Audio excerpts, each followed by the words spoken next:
నమస్కారం. మీ మామిడి కథలకు స్వాగతం. తిరుమల కథలు 74వ ఎపిసోడ్కు సుస్వాగతం.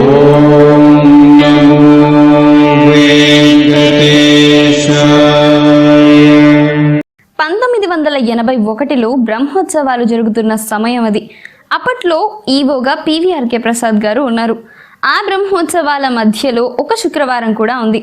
అయితే ఆ సంవత్సరంలో ఎట్టి పరిస్థితుల్లోనూ మర్చిపోకుండా శ్రీవారికి పాలు సమర్పించి తీరాలని అప్పుడు ఈవోగా ఉన్నటువంటి పీవీఆర్కే ప్రసాద్ గారి భార్య గోపిక గారు దృఢంగా సంకల్పించుకున్నారట.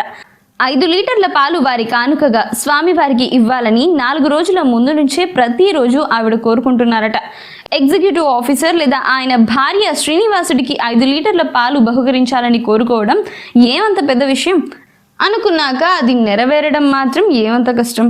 సాధారణంగా బ్రహ్మోత్సవాల సమయంలో ఎగ్జిక్యూటివ్ ఆఫీసర్ కుటుంబం మొత్తం తిరుమల కొండ మీదే ఉంటారు.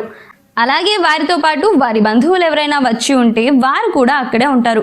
బంధువుల్ని చూసుకోవడం అలా ఉంచి బ్రహ్మోత్సవాలలో రోజు తిరుమలేశుడి ప్రతి ఊరేగింపు సేవలోనూ ఎగ్జిక్యూటివ్ ఆఫీసర్తో పాటు ఆయన భార్య కూడా పాల్గొనడం ఆనవాయితీ.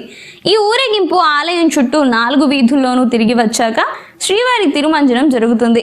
అందులో కూడా ఎగ్జిక్యూటివ్ ఆఫీసర్ దంపతులు పాల్గొనాలి. ఉదయం నుండి సాయంత్రం దాకా కాటేజీ నుండి ఆలయానికి శ్రీవారి ఊరేగింపులకి ఇటు అటు తిరగటమే సరిపోయే పరిస్థితులలో ఎంత ఎగ్జిక్యూటివ్ ఆఫీసర్ సతీమణి అయినా మరి బంధువుల్ని కూడా పట్టించుకుంటూ ఉండాలి.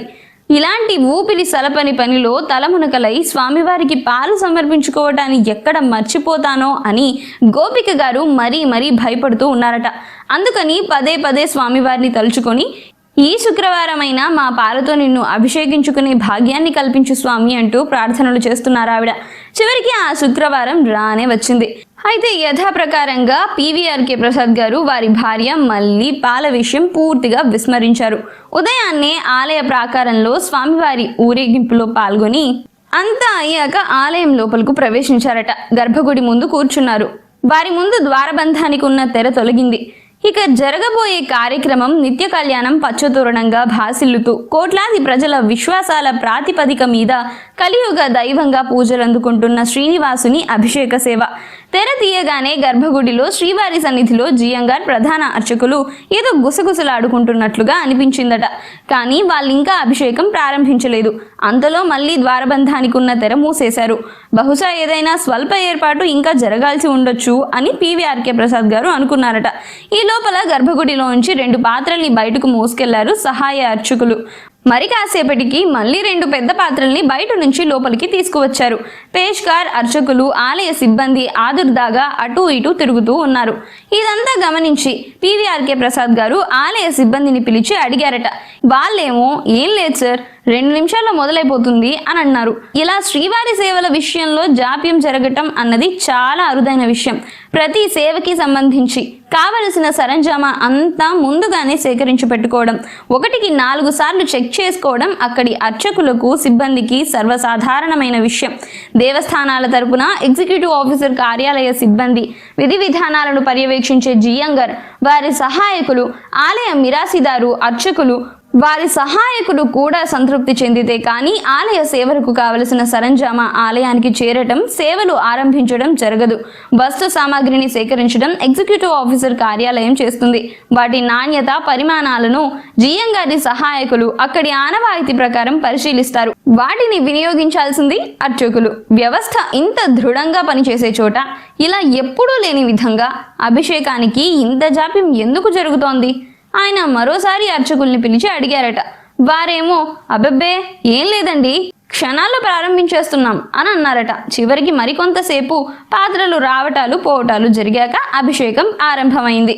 అంతా సాంప్రదాయబద్ధంగా ప్రారంభమై క్షీరాభిషేకం జరిగింది. క్షీరాన్ని కూడా శంఖాలతో స్వామివారికి అభిషేకించడం ఆచారం. అలాగే క్షీరాభిషేకం జరిగింది. కానీ అంతకు ముందు వెళ్ళి వచ్చిన పాత్రల్లో 250 లీటర్ల దాకా పాలు ఉండాల్సి ఉండగా అభిషేకంలో వాడిన పాలు మహా అయితే 3 శంఖాల పరిణామం ఉంటాయేమో. విడ్డూరం కాకపోతే ఏంటి?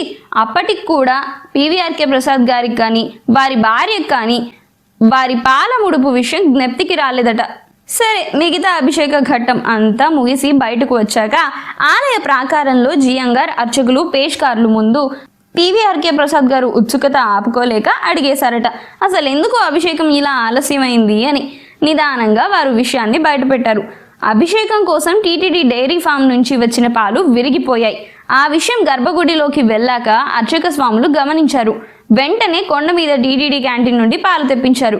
ఆ పాలు కూడా అక్కడ బాగానే ఉన్నాయి, కానీ గర్భగుడిలోకి వచ్చేసరికి విరిగిపోయాయి. గంగాళంలో భక్తులు తెచ్చి కుమ్మరించిన పాలు సైతం గుడిలోకి తీసుకువెళ్లేసరికి విరిగిపోయాయి. ఇక అభిషేకంలో వినియోగించడానికి పాలే లేని పరిస్థితి ఏర్పడింది.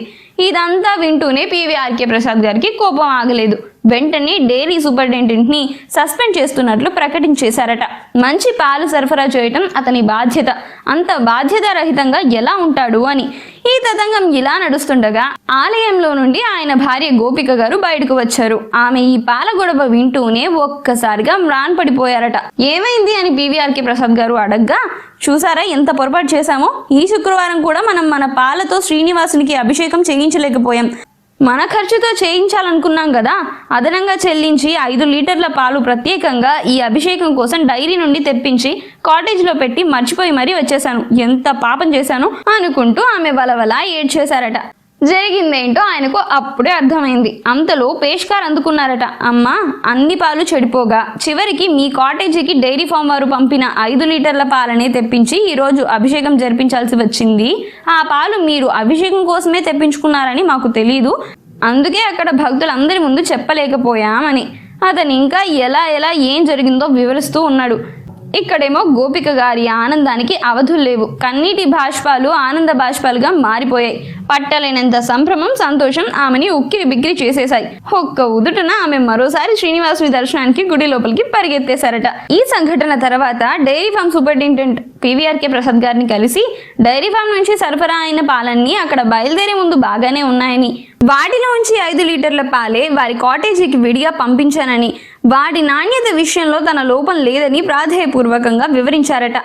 పీవీఆర్కే ప్రసాద్ గారికి ఎవరో చెప్పినట్లు అనిపించిందో ఏమో, జరిగిన దాంట్లో సూపరింటెండెంట్ లోపం లేదనిపించి సస్పెన్షన్ ఉత్తర్వు రద్దు చేశారు. కానీ అదే డైరీ ఫామ్ నుండి సరఫరా అయిన అన్ని పాలు చెడిపోయి గోపిక గారు తెప్పించుకున్న 5 లీటర్ల పాలు మాత్రమే ఎందుకు చెడిపోకుండా ఉన్నాయి? ఈ ప్రశ్నకి జవాబుందా? ఉంటే అది హేతువాదానికి అందుతుందా? ఇంతకీ నేరస్తుడు ఎవరంటారు? కమెంట్ చేయండి. తిరుమల తిరుపతి దేవస్థానాలకు సంబంధించిన మరికొన్ని ఆసక్తికరమైన విశేషాలతో వచ్చే వారం మళ్ళీ మీ ముందుంటాను. అంతవరకు సెలవా మరి.